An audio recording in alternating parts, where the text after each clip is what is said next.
राष्ट्राय स्वाहा. नमस्कार, मी शरद पोंक्षे. राष्ट्राय स्वाहामध्ये आपल्या सर्वांचं स्वागत.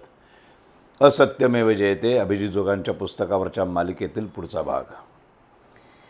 धर्मांध अत्याचारांचा प्रलयंकारी आविष्कार.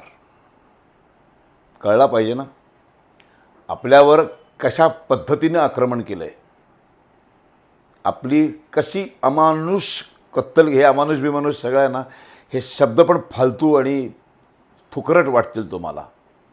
अशा पद्धतीची अमानुष कत्तली हिंदूंच्या झालेल्या आहेत. ऐकणं गरजेचं आहे. ह्या ज्या कत्तली झाल्यात ना, हे तुमच्या आमच्या नसल्या असं तुम्हाला वाटत असेल, असं नाही आहे. मी, माझे वडील, माझे आजोबा, माझे पणजोबा, खापर पणजोबा असं मागं एक 50-55व्या पिढीपर्यंत गेलात ना, तर त्यांचे आपल्या कत्तल केले ह्या सगळ्या मुस्लिम आक्रमकांनी. अमानुष कत्तली, अमानुष बलात्कार, आपल्या सगळ्या देवांची विटंबना काय लेवलची आहे. आणि आम्ही नाही सांगत, जोगांनी इतिहास, जागतिक लेवलचे जे इतिहासकार आहेत त्यांनी लिहून ठेवलेले एक पॅरेग्राफ तुमच्यासमोर. माझं इंग्लिश तेवढं चांगलं नाही आहे, इंग्लिश उच्चारण चांगलं नाही आहे, पण त्याच्या तुम्हाला समजेल त्यांनी काय म्हटलं आहे ते. इस्लामिक आक्रमकांनी भारतात केलेल्या नृशंस अत्याचाराची तपशीलवार वर्णनं त्यांच्याबरोबर आलेल्या इतिहासकारांनी मोठ्या अभिमानानं लिहून ठेवलेली आहेत. या विस्तृत नोंदीवरून इस्लामची अत्याचारांची एक ठराविक पद्धत आढळून येते. लढाईत विजय मिळाल्यानंतर पराभूत राजाला विशेष अपमानास्पद पद्धतीनं ठार केलं जात असे. शत्रू सैन्यातील एक जात सर्व सैनिकांची कत्तल केली जात असे. त्यानंतर आसपासच्या गावं आणि खेड्यांमधील लढू शकतील अशा वयातील सर्व पुरुषांच्या कत्तली केल्या जात असे. गावातील वाडे, घरं यांची लूट करून कित्येकदा गावाच्या गावं जाळून टाकली जात असत. लोकांमध्ये मान असलेले ब्राह्मण, पुरोहित, बौद्ध भिक्षू यांना वेचून वेचून ठार केलं जात असे. विद्यालय, गुरुकुलं, हिंदू, जैन मंदिरं, बौद्ध विहार यांचा विध्वंस केला जात असे. स्त्रिया आणि मुले यांना मोठ्या संख्येनं गुलाम म्हणून पकडलं जात असे. तरुण आणि सुंदर स्त्रियांना सेक्स स्लेव्स म्हणून जनानखान्यामध्ये ढकललं जात असे. तर इतरांना घरकाम आणि इतर शारीरिक कष्टांना जुंपलं जात असे. जनानखान्यात गुलाम म्हणून ठेवण्यासाठी काही तरुण मुलांचे अंडकोश फोडून त्यांना नपुंसक बनवलं जात असे. जितकी लूट मोठी आणि पकडलेल्या गुलामांची संख्या अधिक, तितकी मोहीम यशस्वी मानली जात असे. इतिहासकार तितक्या अधिक गौरवानं अशा मोहिमांचा उल्लेख करत असत. मोठ्या प्रमाणामध्ये कत्तली केल्यावर मुंडकी एकावर एक रचून त्यांचे विजयस्तंभ उभे केले जात असत. मोहम्मद घौरी, कुतुबुद्दीन ऐबक, तैमूर लंग, बाबर यांनी असे स्तंभ उभे केल्याच्या नोंदी आहेत. सुलतान अहमद शाह बहामनी याने विजयनगर साम्राज्याच्या पाडावानंतर केलेल्या कत्तलींचं इतिहासकार फेरिस्टा यानं मोठं रसभरीत वर्णन केलं आहे. तो काय लिहितो? कुठलीही दयामाया न दाखवता कत्तल केलेल्या स्त्री, पुरुष, मुलांची संख्या 20,000 गेली की तो 3 दिवसांची सुट्टी घेऊन या हत्याकांडाचा उत्सव साजरा करत असे. त्याने मूर्तिपूजकांची मंदिरं आणि ब्राह्मणांची गुरुकुलं यांचाही संहार करून टाकला. चचनामा या सिंधचा इतिहास सांगणाऱ्या ग्रंथामध्ये नमूद केल्याप्रमाणे मोहम्मद बिन कासिमनं रावरच्या एका मोहिमेमध्ये 60,000 लोकांना गुलाम बनवलं. संपूर्ण सिंधमध्ये बिन कासिमनं हजारो लोकांची कत्तल केली. अक्षरशः लाखो हिंदूंना गुलामगिरीत ढकललं. ही होती इस्लामच्या आक्रमणाची पहिली लाट. दुसऱ्या लाटेमध्ये महमूद खिलजीच्या मोहिमांमधील अत्याचारांचा संपूर्ण इस्लामी विश्वात खूप गाजावाजा झाला. त्यानं केलेल्या मूर्तिपूजकांच्या संहारांचं खूप मोठं कौतुक झालं.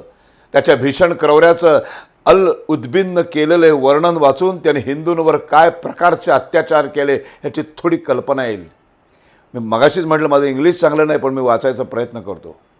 Swords flash like lightning amid the blackness of clouds, and fountains of blood flowed like the fall of setting star. The friends of God defeated their opponents.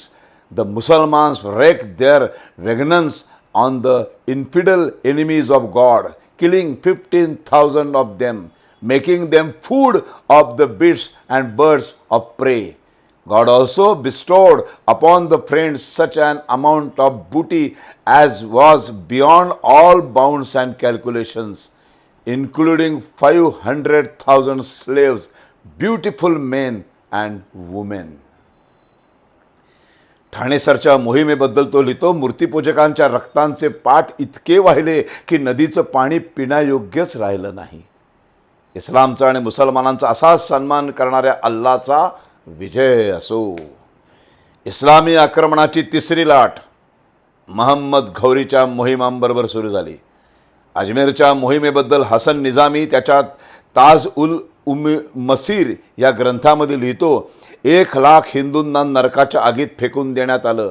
संपत्ती तर इतकी लुटली गेली की बघणाऱ्याला वाटावं जगातल्या सगळ्या समुद्रांनी आणि पर्वतांनी आपले गुप्त खजिने खुले केले आहेत की काय. रक्ताचे पाठ वाहून सुलतान घोरी दिल्लीकडे रवाना झाला. कुतुबुद्दीन ऐबकच्या अलीगडच्या मोहिमेबद्दल निजामी लिहितो, तलवारीच्या धारेवर हिंदूंची रवानगी नरकाच्या आगीत करण्यात आली. संहार इतका प्रचंड होता की कापलेली मुंडकी एकावर एक रचून त्याचे 3 स्तंभ आकाशाला स्पर्श करू लागले आणि त्यांची धडं गिधाडांचं खाद्य ठरली. संपूर्ण प्रदेश मूर्ती आणि मूर्तिपूजा यापासून मुक्त झाला आणि पाखंडीपणाचा पायाच उखडला गेला. ही आहेत काही मोजकी उदाहरणं. इस्लामच्या वर उल्लेख केलेल्या पहिल्या 3 लाटांमध्ये अशा कित्येक कत्तली झाल्या आणि त्यानंतर येणाऱ्या प्रत्येक राजवटींनी हा सिलसिला सुरूच ठेवला, अगदी टिपू सुलतानापर्यंत.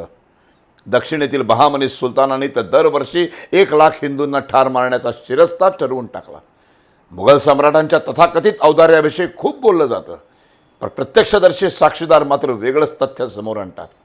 एकच उदाहरण घ्यायचं तर पहिला मुघल सम्राट बाबर याने त्याच्या चंदेरीवरील स्वारीबद्दल बाबरनामामध्ये स्वतःच लिहून ठेवले. हजारो लोकांची कत्तल केल्यानंतर त्याने चंदेरीच्या पश्चिमोत्तर दिशेला असलेल्या टेकडीवर मुंडक्यांचा मिनार उभा केला. आणि आम्ही जातो फिरायला, हिंदू पर्यटक कुतुब मिनारवर फोटो काढतात. माहितीच नाही रे आपल्याला, इतिहासच माहिती नाही. कुतुब मिनार, तू कुतुब मिनार बघितलास का रे? तू दिल्लीला गेलास, तिकडे याला गेलास. कोणाचा आहे कुतुब मिनार? हे मिनार कोणी उभे केले? मिनार कोणी आहे? अरे मारलेल्या आपल्याच पूर्वजांच्या हिंदूंच्या मुंडक्यांचे मिनार उभे केलेत. स्त्रियांची विटंबना हे तर इस्लामी अत्याचाराचं मुख्य अंग होतं. अल्लाउद्दीन खिलजीनं जेव्हा सोमनाथवर स्वारी केली तेव्हा गुजरातचा राजा कर्ण याची पत्नी आणि मुलगी मुस्लिम सैन्याच्या हाती पडल्या. राणी कमलादेवी हिला खिलजीनं स्वतःच्या जनानखान्यात टाकलं असं अमीर खुसरोनं लिहून ठेवलंय. इब्न बतुता मोहम्मद तुघलकाच्या दरबारात साजऱ्या होणाऱ्या ईदचं वर्णन करताना म्हणतो, सर्वप्रथम ज्या काफिर राजांच्या मुली म्हणजे राजकन्या हाती सापडल्या असतील त्या दरबारात नाच करत, नंतर त्यांना प्रमुख सरदारांना परदेशी पाहुण्यांना देऊन टाकण्यात येत असे. त्यानंतर इतर काफरांच्या मुली येऊन नाचत. त्यांना नाच संपल्यानंतर सुलतान त्या मुलींना आपल्या नातेवाईकांमध्ये वाटून टाकत असे. इब्न बतुता लिहितो, दिल्लीच्या वजीरानं 10 गुलाम स्त्रिया माझ्याकडे पाठवून दिल्या. वस्तू आहेत, त्यापैकी एक मी घेऊन येणाऱ्याला देऊन टाकली. माझ्या साथीदारांनी 3 तरुणी घेतल्या. बाकीच्यांचं काय झालं मला आठवत नाही. लुटीत मिळालेल्या दासी या देशामध्ये खूप स्वस्त आहेत. स्त्रियांचं इतक्या बेफिकिरीनं होणारं आदान प्रदान आणि विटंबना मुस्लिम राज्यामध्ये नेहमीच सुरू असे. आतापर्यंत आपण मुस्लिम इतिहासकारांनी केलेली काही मोजकी वर्णनं वाचली, त्यावरून हिंदूंना किती प्रचंड प्रमाणात अमानवी अत्याचारांना सामोरं जावं लागलं याची कल्पना येते. आता काही युरोपियन इतिहासकारांनी केलेल्या नोंदी त्यांच्या शब्दामध्ये ऐकूया. फ्रेंच इतिहासकार ॲलन डॉनेल्डू नादिर शाहच्या दिल्लीवरील स्वारीविषयी लिहितो. पुन्हा एकदा मी सांगतो, माझं इंग्लिश नीट चांगलं नाही आहे तरी वाचतोय मी. For a week his soldiers massacred everybody, ransacked everything and razed the entire countryside so that the survivors would have nothing to eat.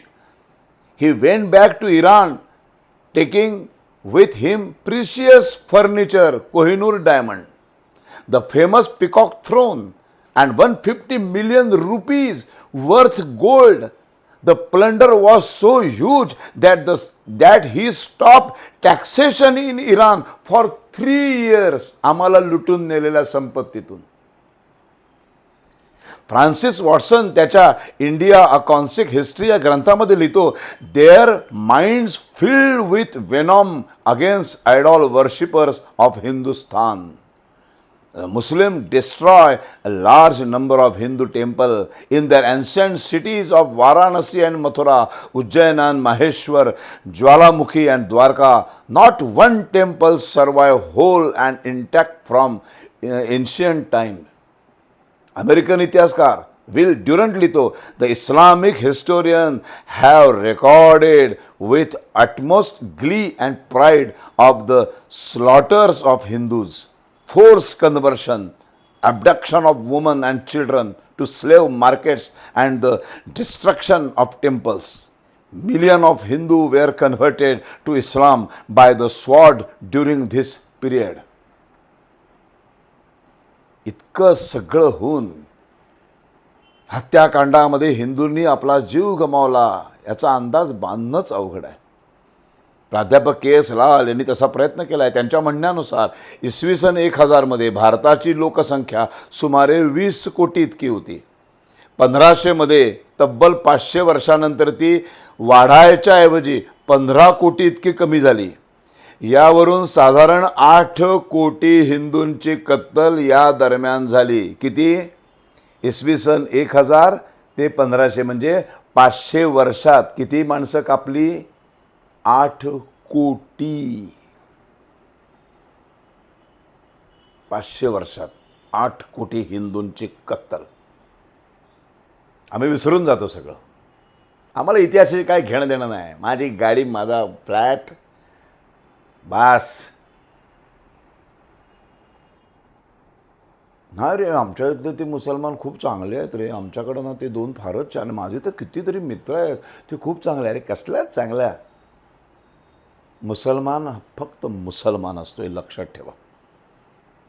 आणि मी म्हणतो आता ते झालं ना रे शरद, आता ते जुनं झालं, तो इतिहास आता कशाला बोलायचं, जुन्या गोष्टी उगाळून काय साध्य होणार आहे, असा विचार अनेकांच्या मनामध्ये येतो. पण या लिखाणाचा हेतू जे घडून गेलं ते पुन्हा पुन्हा चिवडण्याचा नाही आहे, तर ते घडलंच नाही असा धादांत खोटं प्रतिपादन करून या डाव्यांनी, ब्रिटिशांनी, काँग्रेसनी हे असं घडलंच नाही इतिहासात, हे जे आमच्या माथ्यावर मारण्याचा प्रयत्न केला ना, त्या वृत्तीला विरोध आहे. म्हणून हे कधीतरी आरसा इतिहासाचा दाखवावा लागतो. असे धडधडीत पुरावे असताना सुद्धा आपला राजकीय स्वार्थ साधण्यासाठी किंवा मुस्लिम मतपेटी जपण्यासाठी सैद्धांतिक अट्टहासापायी जर हिंदू, बौद्ध, जैन, शीख यांनी सहन केलेले अत्याचार आणि जुलूम यांच्या स्मृतींचा कोणी अपमान करणार असेल तर ते सगळ्यांनी निमूटपणे ऐकून घ्यावं आणि इतिहास म्हणून स्वीकारावं. ही अपेक्षा योग्य नाही. आता ह्याच्यामध्ये काँग्रेसची नकारात्मक वृत्ती काय आहे पुढच्या भागामध्ये. धन्यवाद. राष्ट्राय स्वाहा.